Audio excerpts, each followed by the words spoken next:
The knife I use most is gonna be this old case knife picked up at an antique store. Does about everything you need. All these gouges and this pencil, but mostly this guy, these two flat gouges, and these circle ones here mostly.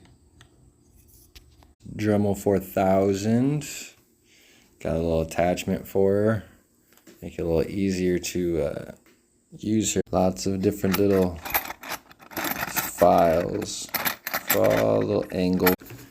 And this cutting knife that I use quite a bit. This thing is real nice.